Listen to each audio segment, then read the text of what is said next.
गालिबन हजरत उमर फारूक आजम रज़ी अल्लाह तआला अन्हु एक मरतबा जंगल से गुजर रहे थे, साथ में एक खादिम भी थे, साथी थे।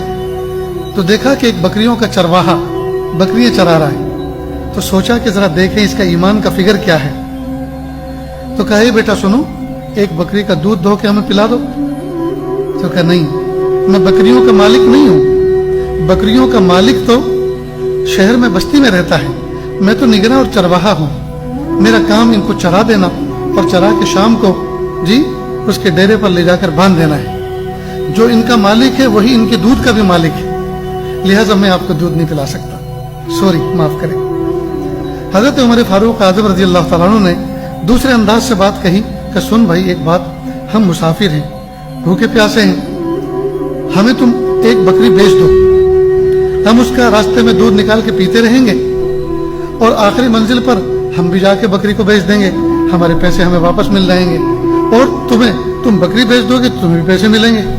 तो कहा और मालिक, उसको क्या जवाब दूं? मालिक को कह देना कि एक बकरी को भेड़िया खा गया, आए दिन जंगल में तो भेड़िए बकरी पे हमला करते ही रहते हैं। तो उसने कहा इनका नहादल अमर फ़अइन अल्लाह, अगर इस तरह से मैं अपने मालिक को बेवकूफ बना भी दूं तो मेरे अल्लाह कहाँ गए? वो तो देख रहे हैं ना, वो तो ये सब सुन रहे हैं, ये जो आप मुझे सजेशन दे रहे हैं, ये जो प्लानिंग तैयार कर रहे हैं, इससे तो वाकिफ है ना।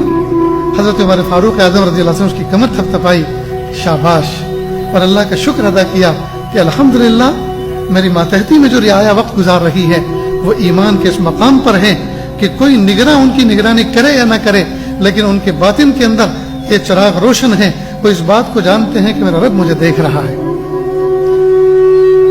तो दोस्तों, अगर ये चीज हमारे अंदर पैदा हो जाए कि मेरा रब मुझे देख रहा है और कयामत के दिन मुझे अपने किए हुए का हिसाब देना है, कयामत के दिन मुझे हिसाब देना है, इस बात का एहसास पैदा हो जाए तो हमारी जलवतें और खलवतें सब बराबर हो जाए।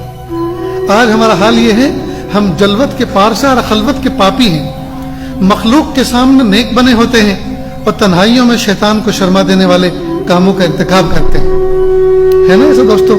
मखलूक के सामने हम सोहने सजीले नेक साले बंदे बन के बैठते हैं, बुजुर्ग और पारसा बने बैठते हैं, और जहां दरवाजा बंद हुआ, जहां विंडो बंद हुई, और उसके बाद हम शैतानी चुंगल में फंसते हैं, ऐसी ऐसी वेबसाइट खोलते हैं जहां सिवाय बेहयाई और बेशर्मी की कोई चीज नहीं होती।